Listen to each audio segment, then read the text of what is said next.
When I saw the notification on my email, my hands froze over the keyboard. It wasn't the usual work update or a message from my friends back home. It was a property listing, my house, my sanctuary, my home, being offered for sale while I was 5,000 miles away, halfway across the world. I couldn't breathe. My chest felt tight, my stomach knotted. How could this happen? I had trusted them, my husband's parents, the people who promised to watch over things while I pursued this opportunity abroad. And yet here it was, in black and white, the betrayal glaring at me from my laptop screen. I had left home with a mixture of hope and anxiety, leaving behind familiar streets, my small kitchen that smelled like rosemary and burnt toast, the squeaky hinges of the front door, all the little sounds that made my house feel alive. I'd always believed that home was more than walls and furniture. It was a repository of memories, laughter, and even sorrow, but sacredly mine. I never imagined that those who called themselves family could see it as a commodity to be pawned for quick money. Before all this, life had a steady rhythm. Mornings started with the soft hum of the coffee maker and the sun spilling through the curtains, dust motes dancing lazily in the golden light. My husband and I had always kept things simple, celebrating little victories, a paycheck saved, a friend visiting, a plant that refused to die. My in-laws, well, they were complicated. Charming in their way, warm when they wanted to be, but always carrying an undercurrent of expectation. You do things their way, and you're grateful for it. I tried to navigate that delicate line, balancing respect with the assertion of my own life. When I got the job abroad, it was supposed to be a step forward, a dream realized. They insisted they'd take care of the house, don't worry, brushing my hesitations aside with practiced smiles. You focus on your career, my mother-in-law had said, her voice a soft lull, like she was singing me into a false sense of security. I should have known that lullabies can hide sharp knives. At first, everything seemed fine. Phone calls were regular but not excessive. Emails about bills or minor repairs came through as they should. I tried to ignore the little inconsistencies, the slight delays in responses, the vague excuses about the neighbor seeing someone visiting. I told myself it was just distance anxiety. I was far away, and overthinking could ruin this opportunity one had fought so hard for. Then came the first clue that something wasn't right. It wasn't a dramatic reveal or a confrontation. It was subtle, almost invisible. One morning, I was scrolling through a local property forum, checking listings casually, when I noticed an ad that caught my eye. The description was familiar in a way that made my stomach twist. Beautiful 3-bedroom family home, well-maintained, prime neighborhood, immediate occupancy possible. The photos weren't professional, but there was enough detail. The same chipped paint on the banister, the same garden gnome near the rose bush, the same crooked mailbox I had fixed last spring. My heart sank. I brushed it off at first. Maybe someone had coincidentally listed a house that looked exactly like mine. I laughed nervously at myself, chiding my paranoia. But the unease lingered. That evening, I called my husband. "Did you know anything about a property listing for our house?" My voice was calm, but my pulse rattled against my ribs. He hesitated. Just a flicker, a pause that didn't go unnoticed. "No, I haven't seen anything," he said, but the lie tasted sour on my tongue. That night, sleep evaded me. I went over every interaction, every casual comment from his parents. The way his mother had suddenly become curious about selling things I no longer use. The way his father had suggested I might consider renting out rooms while I was away. Innocent enough on the surface, but in hindsight, I could see the threads connecting, subtle but deliberate, leading toward a betrayal I wasn't ready to acknowledge. Days passed, each one heavy with tension. I began digging online, searching records, cross-referencing real estate listings with the public registry. Every click, every search brought a new wave of disbelief. There it was, documents filed with a lawyer, signatures that resembled mine but weren't mine, dates that coincided with my absence. My hands shook as I scrolled through scanned contracts and notary stamps. The thought of what they had done hit me with the force of a storm. They had listed the house, arranged viewings, even negotiated preliminary offers, all while pretending to be my guardians. They had tried to turn my home into a transaction, as if the memories it held were meaningless. I felt a strange cocktail of emotions, rage, betrayal, disbelief, but also a steely resolve that had nothing to do with them and everything to do with me. This house was not just a structure, it was my dignity, my labor, my life. And no distance, no legal loophole, no familial bond could strip me of that. I needed proof, evidence that would hold up against the weight of their lies, against the smiles they flashed to neighbors and friends, the polite nods that masked greed. Late at night, I began emailing, calling, gathering every shred of documentation I could find. I reached out to the real estate agent listed in the advertisement, careful with my words, careful with my tone. "I believe there has been a misunderstanding," I said, soft but firm. "That property is not authorized for sale." The agent's polite confusion felt like a lifeline. Each response, each acknowledgement of the paperwork's irregularities, was a thread I could pull to unravel their scheme. Even as I worked, I felt the weight of isolation. 5,000 miles away, my life had shrunk to hotel rooms, fluorescent office lights, and the persistent hum of city streets that smelled nothing like home. I wanted to scream into the night, to summon my family to witness the betrayal, but I knew that here, it was me against them. Alone, yes, but determined. And then came the moment that crystallized everything, the undeniable proof. A scanned signature, compared with my own, bore subtle but unmistakable differences. The dates, the times, the witness names, all pointed to deceit. My heart ached, not just for the violation of property, but for the violation of trust. How do you reconcile love and loyalty when they are twisted into something transactional? How do you reconcile the faces you smile at every Sunday, the hands you shake warmly, with the knowledge that they plotted to steal from you? I remember sitting in the dim light of my apartment abroad, the city's noise seeping through the thin windows, and feeling a quiet rage settle into my bones. I whispered to myself, more as a promise than a statement, "I will not lose this house. I will not let them take this from me." That night, the smell of burnt toast from the breakfast I skipped seemed to cling to my clothes, a reminder of home, of normal life, of what was worth fighting for. The first step had to be strategy. Emotion alone wouldn't save my home. I needed legality, I needed witnesses, I needed leverage. And slowly, painstakingly, I began to assemble it all. Every email, every text, every neighbor's testimony, I stored them, catalogued them, wove them into a story that could stand against lies and familial smiles alike. I had no illusions that it would be easy, but I also had no illusions about what was at stake. The next morning, I woke before dawn, restless, with the hotel room silent except for the hum of the air conditioner. I sipped coffee that had long gone cold, staring at my laptop screen as if willing it to show me an easier path. But there was no shortcut. I was up against people who knew the contours of my life, who had smiled at my face while planning to erase everything I had built. I felt a bitter kind of disbelief settle over me, but beneath it, a quiet determination hardened. I started with the basics, gathering proof. I contacted my lawyer back home, a woman named Mara who had always impressed me with her calm precision. I described everything, how the listing had appeared, the forged documents, the negotiations in progress. Mara's voice, steady and measured over the phone, cut through my panic. "Don't worry, we can fight this. We just need evidence and patience. Patience and precision." Patience. That word haunted me more than anything. I wanted to scream, to board a plane and confront them, to grab the contracts and throw them in their faces. But 5,000 miles stood between me and that impulse. So I built my case methodically. I emailed neighbors discreetly, asking if they had seen strangers entering my house, taking notes of who visited and when. I requested official records from the local municipal office, digging for signatures, dates, and notarizations.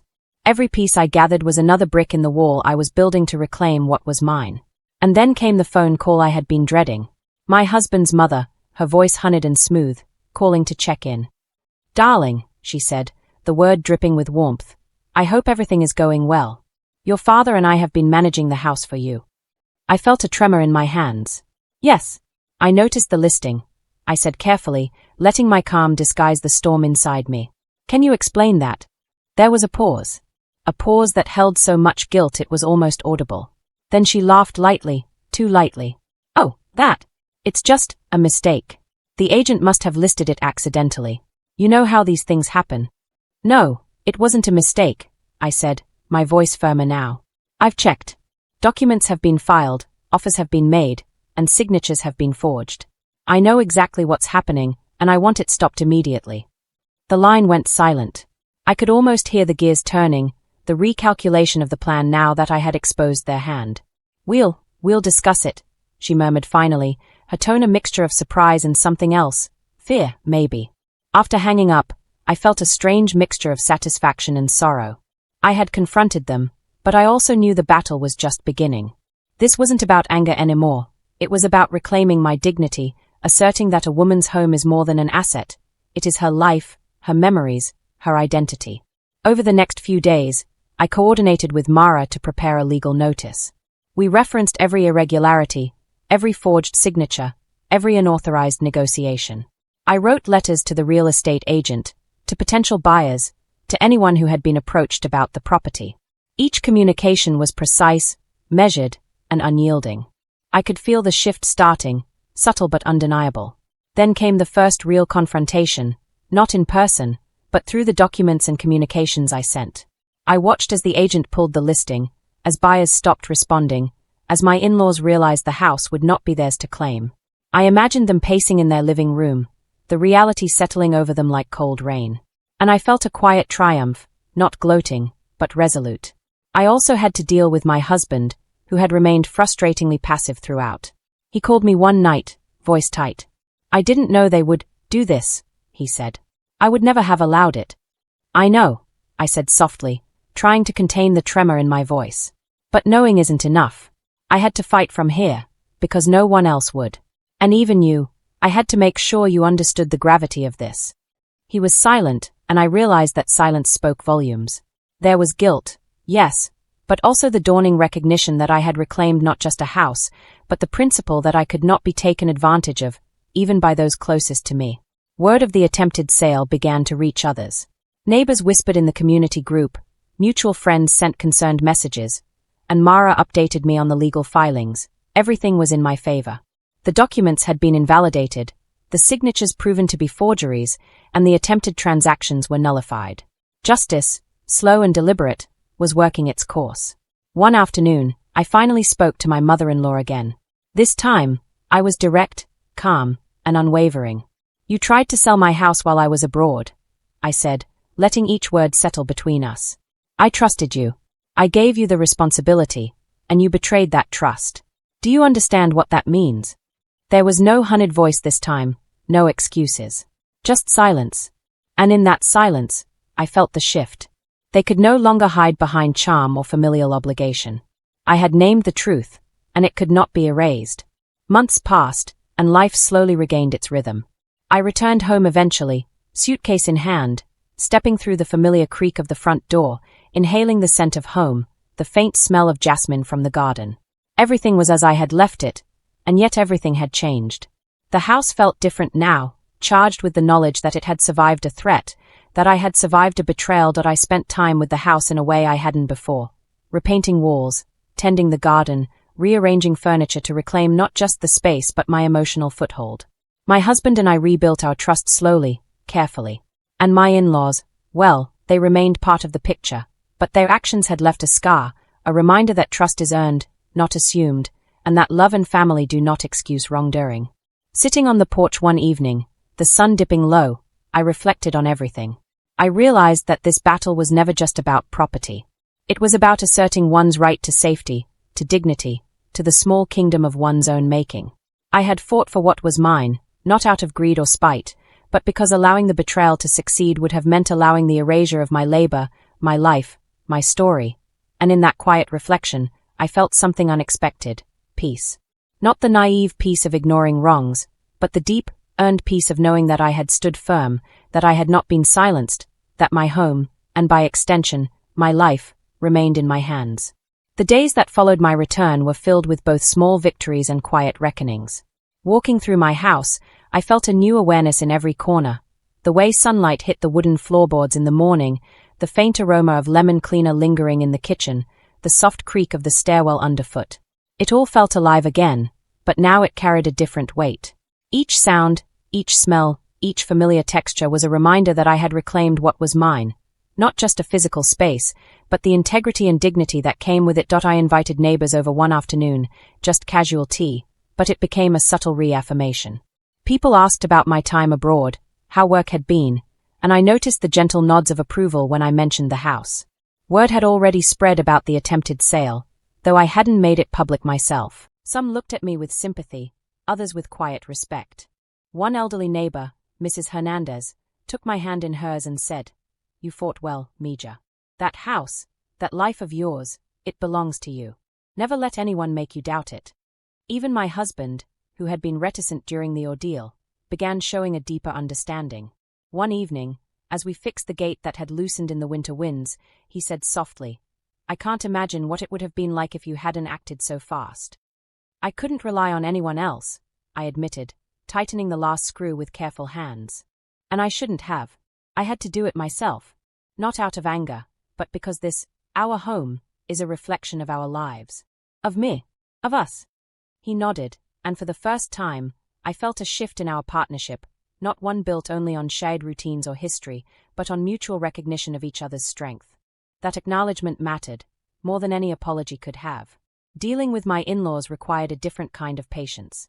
Confrontations had been limited after the initial fallout, but I maintained a quiet vigilance. I didn't need to shout or make a spectacle. The knowledge of what they had done, and the consequences they faced, was already a restraint. Occasionally, they tried the old charm, the half-smile, the soft insistence that we meant well. I listened politely, but the spark of caution remained. I had learned that warmth can be a weapon, and I would not fall for it again. One afternoon, while tending the rose bushes in the backyard, I found myself reflecting on the nature of betrayal. It wasn't just about property or money, it was about trust, respect, and the fundamental acknowledgement of another person's agency. I realized that part of my anger had been directed at the shock of learning how casually people could attempt to erase your existence from your own life. And yet, through that struggle, I had discovered something I hadn't known before: the strength I carried when forced to defend what truly belonged to me. I also began documenting everything: the ordeal, the evidence, the emails, and even my personal reflections. I wanted this story preserved, not as a weapon against my family, but as a testament to resilience. I knew women like me, immigrant women far from home, might face similar situations. They might be told to trust, to rely on family, to wait and see. I wanted them to know that distance doesn't strip you of power, and that dignity can be defended, even from thousands of miles away. The legal battle, though resolved in my favor, had lasting emotional consequences. My in-laws, now stripped of the illusion of control, kept their distance. Some days, it was lonely, the echoes of familial warmth replaced with the stark clarity of earned boundaries. But loneliness felt lighter than betrayal, and I learned to cherish the authenticity of relationships rather than the comfort of appearances. I also started making small changes to the house, little things that were symbolic, tiny but potent. A new coat of paint in the living room, rearranging furniture, even adding personal touches, family photos, handmade crafts, the scent of fresh jasmine outside the window. It was my declaration, silent but visible. This space belonged to me, and I would continue to fill it with life on my terms. One evening, sitting on the porch with a cup of tea, I watched the sun melt behind the trees. The city that had once felt alien during my time abroad now seemed familiar in its own quiet way, but home, my home, was irreplaceable. I thought about all the nights I had lain awake in a foreign hotel room, heart pounding, feeling helpless. I thought about the emails, the calls, the evidence gathering, the tension that stretched across continents. And I realized that those experiences, as painful as they were, had forged something in me. Strength, awareness, assertiveness, a knowledge that my life and my choices were mine to defend. I could not undo the betrayal, but I could define my response, and that, in the end, was everything. I even started sharing my story in small circles, quietly, to friends who had faced similar betrayals, friends who had lost homes, careers, or relationships while trying to trust the wrong people. The conversations were raw and intimate, filled with tears, laughter, and moments of recognition. Each sharing reinforced my understanding: dignity is not given, it is defended. It is fought for, piece by piece, moment by moment. The final reconciliation with my husband was subtle. One night, after dinner, he said, "I think I understand now. It's not about the house. It's about you, your agency, your voice. That's what they tried to take, and you didn't let them." I smiled, a tired but genuine smile. "Yes," I said. "And no one should ever underestimate the lengths a woman will go to protect her home, her dignity, her life.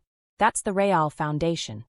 From then on, life settled into a rhythm that was quieter but fuller. I continued my work abroad for part of the year, but now I returned home with a sense of triumph rather than anxiety. Each visit reinforced my connection to the house, not just as a structure, but as a living witness to the struggle and to the reclamation of my own power. And I never stopped paying attention. Not out of paranoia, but out of respect for the lessons learned. Every visitor, every phone call, every subtle change in tone reminded me that trust must be earned and maintained. But I also learned that vigilance, when paired with strength, creates a life that cannot be stolen. Sitting here on my porch, the sun dipping behind the trees, I often think back to that day when I first saw my house listed online. I felt helpless, small, betrayed, but I also discovered something I didn't know I had: the courage to fight for myself, even across continents, even against the people I was supposed to trust the most. My house isn't just a building. It's a testament to perseverance, to dignity, and to the quiet strength that lives inside every woman who refuses to be erased. I share my story not for pity, but so that if you ever find yourself in a situation where trust is broken and betrayal feels insurmountable, you remember, your life, your home, and your voice are yours to defend. Would you have had the courage to fight from thousands of miles away? Tell me in the comments. I'd love to hear your stories. Your dignity is worth every battle. Never forget that.